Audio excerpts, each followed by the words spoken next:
Hi friends, welcome to லட்சம்ஸ் recipe. இன்றைக்கி நம்ம சேனலில் தேங்காய் திரட்டி பால் தான் செய்ய போகிறோம். ட்ரெடிஷ்னலாக எப்படி செய்கிறதுன்னு பார்க்கலாம் வாங்க. தேங்காய் திரட்டி பால் செய்கிறதுக்கு தேவையான பொருட்கள் பார்த்திங்கன்னா, நான் மெஷரிங் கப்பால் 2 கப் தேங்காய் பூ திருவி வச்சுருக்கேன். அதில் ஒரு 3 ஏலக்காய் வச்சுருக்கேன். அந்த தேங்காய் பூ எடுத்த அதே கப்பாலேயே 1 கப் வெல்லம் துருவி வச்சுருக்கேன். 2 டேபிள் ஸ்பூன் அளவுக்கு பாசிப்பருப்பு வறுத்ததும் 1 டேபிள் ஸ்பூன் அளவுக்கு அரிசி வறுத்து ஊற வச்சுட்டேன். ஒரு 20 நிமிஷமாக ஊறி இருக்குது. இந்த மாதிரி ஊற வச்சுக்கிட்டோன்னா நல்லா மசிஞ்சிரும். இந்த மாதிரி தான் நல்லா செவக்க வறுத்துக்கணும். நான் வறுத்துட்டு அதெல்லாம் ஊற வச்சு காட்டிட்டு டைம் வேஸ்ட் பண்ண வேணான்ட்டு முன்னாடியே வறுத்து அதை ஊற வச்சுட்டேன். இந்த அளவுக்கு வறுத்துக்கோங்க பாசிப்பருப்பை. இந்த மாதிரி பார்த்திங்கன்னா இந்த அரிசி எடுத்துருக்கேன் பாருங்கள்.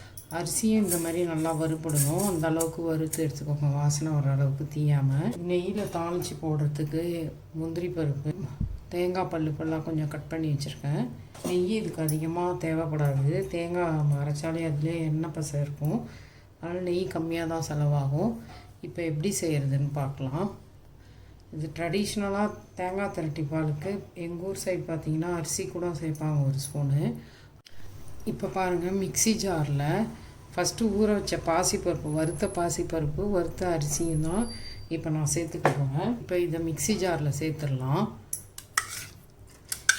ஃபஸ்ட்டு இதை கொஞ்சம் நல்லா அரைச்சிடலாம்.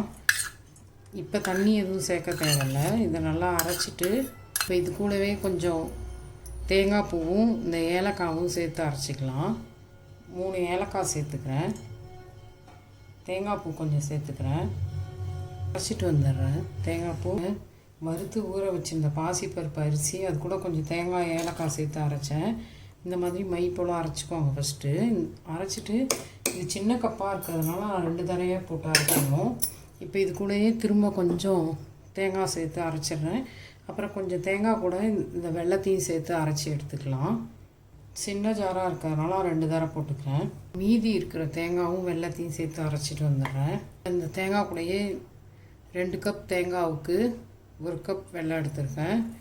நான் துருவி எடுத்து வச்சுருக்கேன் வெல்லத்தை. இப்போ நான் அந்த தேங்காவை அரைக்கக்குள்ளே நான் வந்து மெஷரிங் கப் 1/4 கப் தண்ணி சேர்த்து அரைச்சிருக்கேன். ரொம்ப தண்ணியாக அரைக்கக்கூடாது. நம்ம கெட்டியாக சட்னி அரைப்போம்ல, அந்த பதத்துக்கு தான் அரைச்சிக்கணும். இப்போ இந்த மீதி இருக்கிற தேங்காய் வெல்லத்தை அரைச்சிட்டு வந்துடுறேன். இப்போ பாருங்கள், ஃபஸ்ட்டு அரைச்சது எப்படி இருக்குது பாருங்கள், கட்டியாக. இப்போ இந்த தேங்காய் வெல்லம் பாதி தேங்காய் இருந்தது, வெல்லத்தையும் சேர்த்து அரைச்சிட்டேன். இப்போ 2ஐயும் மிக்ஸ் பண்ணிடலாம். நம்ம நீங்கள் பெரிய ஜார் நல்லா நைஸாக அரைக்கணும், அதில் எல்லாத்தையும் ஒன்றாவே சேர்த்து அரைச்சிக்கலாம். இப்போ மிக்ஸ் பண்ணிக்கலாம். இப்போ நான் அரைக்கிறதுக்கு இதை இந்த மெஷரிங் கப் இருக்குல்ல, இதால் ஒரு 1/2 கப் அளவுக்கு தண்ணி எடுத்துருக்கேன். தேவைப்பட்டால் நம்ம இன்னும் கொஞ்சம் ஒரு 1/4 கப் தண்ணி சேர்த்துக்கலாம். இப்போ இதை சேர்க்கும் போது இந்த கப்பை கழுவி ஊற்றுறதுக்காக ஒரு 1/4 கப் தண்ணி சேர்த்துக்குவேன். இப்போ எல்லாத்தையும் நல்லா மிக்ஸ் பண்ணிட்டேன். இந்த அளவுக்கு இருக்கணும், ரொம்ப தண்ணியாக அரைச்சிடாதீங்க. இப்படி கட்டியாக அரைச்சிக்கோங்க, ஆனால் நைஸாக இருக்கணும். தேங்காய் திரட்டி பால் செய்கிறதுக்கு பேன் எடுத்து வச்சுருக்கேன். இப்போ நெய் சேர்த்துக்கிறேன்.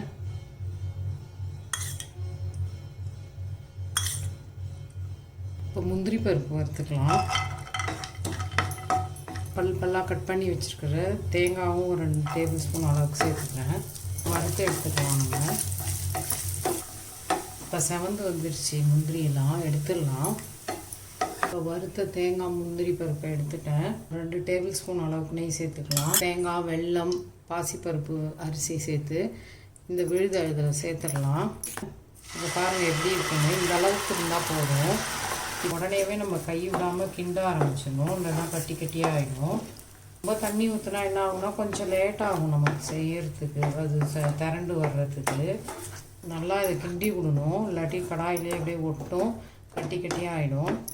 தேங்காய் அரைக்கக்குள்ளே சேர்த்த தண்ணி ப்ளஸ் இப்போ கொஞ்சம் தண்ணி எல்லாம் மொத்தமாக சேர்த்து இந்த மெஷரிங் கப்பால் 1/2 கப் அளவுக்கு சேர்த்துருக்கேன். அதிலே மீடியம் ஃப்ளேமில் வச்சு நல்லா கிண்டி விடுங்க.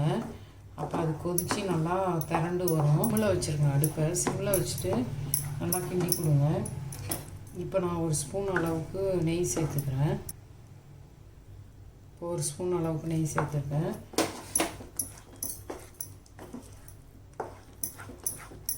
அஞ்சு நிமிஷமாக நல்லா கை விடாமல் கிண்டி விட்டுருக்கேன். இந்த அளவுக்கு வந்துருச்சு. இன்னும் ஒரு 3-4 நிமிஷம் வச்சோம்னா போதும், நமக்கு நல்லா திரண்டு வந்துடும். ஒரு 2 ஸ்பூன் நெய் சேர்த்துக்கிறேன்.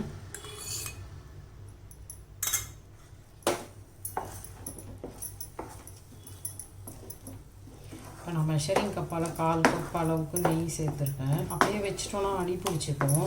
நம்ம கிண்டி விட்டுட்டே தான் இருந்தால் தான் திரட்டி பால் நல்லா திரண்டு வரும். இப்போ இந்த மாதிரி பபுள்ஸ் வரும். இந்த மாதிரி பபுள்ஸ் வந்தாலே ரெடி ஆகிடுச்சின்னு அர்த்தம். பாருங்கள், சூப்பராக வந்துடுச்சு. சிம்மிலே வச்சு ஒரு 5 நிமிஷம் அப்படியே விட்டுடலாம். அப்போ நல்லா அந்த தேங்காயில் இருக்கிற எண்ணெய், நம்ம போட்ட நெய் எல்லாம் சேர்ந்து நமக்கு பிரிஞ்சு வர ஆரம்பிக்கும். அப்போ நம்ம ஆஃப் பண்ணி எடுத்துக்கலாம். ஒரு 2 நிமிஷம் சிம்மில் வச்சு அப்படியே விட்டுடலாம். இப்போ பாருங்கள், நல்லா சிம் பண்ணி வச்சுங்க. நல்லாவே திரண்டு வந்துடுச்சு.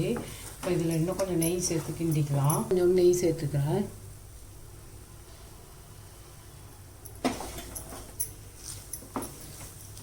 இப்போ நல்லாவே திரண்டு வந்துடுச்சு பாருங்கள். இந்த மாதிரி கடாயில் ஒட்டாமல் வரணும். அப்போ தான் ரெடி ஆகிடுச்சின்னு அர்த்தம். இப்போ நம்ம தேங்காய் திரட்டு பால் ரெடி ஆகிடுச்சு. பாருங்கள் எப்படி சுரண்டு வருதுன்னு. இன்னும் கொஞ்சம் நெய் சேர்த்தோன்னா சுத்தமாகவே ஒட்டாமல் தான் வரும். நான் கொஞ்சமாக தான் நெய் சேர்த்துருக்கேன். நீங்கள் வேணால் இன்னும் ஒரு 2 டேபிள் ஸ்பூன் கூட நெய் சேர்த்துக்குவாங்க. தெரியுதா எப்படி வந்துட்டு பாருங்கள். சூப்பராக செம்மையாக ரெடி ஆகிடுச்சு தேங்காய் திரட்டு பால். ஒரு 15 நிமிஷம் ஆகிருக்கு ரெடி ஆகிறதுக்கு. நீங்களும் இந்த மாதிரி செஞ்சு பாருங்கள். இது மாதிரி நம்ம வெள்ளிக்கிழமையிலையோ இல்லை ஏதோ சாமிக்கு பிரசாதம் பண்ணோம்னா இந்த அப்போ பாருங்கள். இப்போ திரட்டி பால் நமக்கு ரெடி ஆகிடுச்சு. இதில் ஒட்டாமல் சூப்பராக வந்துருக்கு பாருங்கள். இந்த ஸ்டேஜுக்கு வர்ற வரைக்கும் நம்ம கிண்டிகிட்டே இருக்கணும். பருப்பு, தேங்காய் பல்லுப்பெல்லாம் கட் பண்ணி இந்த சேர்த்துக்கலாம். ஸ்பூன் நெய் சேர்த்துக்கலாம். நம்ம ஏலக்காயெலாம் அதிலே போட்டு அரைச்சிட்டோம். அதனால் இப்போ வறுத்த முந்திரி பருப்பு, தேங்காய் பால் சேர்த்து கிண்டிக்கலாம். சூப்பராக ரெடி ஆகிடுச்சுங்க. தேங்காய் திரட்டி பால் சூப்பராக வந்துருக்கு. மொட்டாமல் எப்படி வருது பாருங்கள். இப்படி தான் வரும். ட்ரெடிஷ்னல் தேங்காய் திரட்டி பால் ரெடி ஆகிடுச்சு.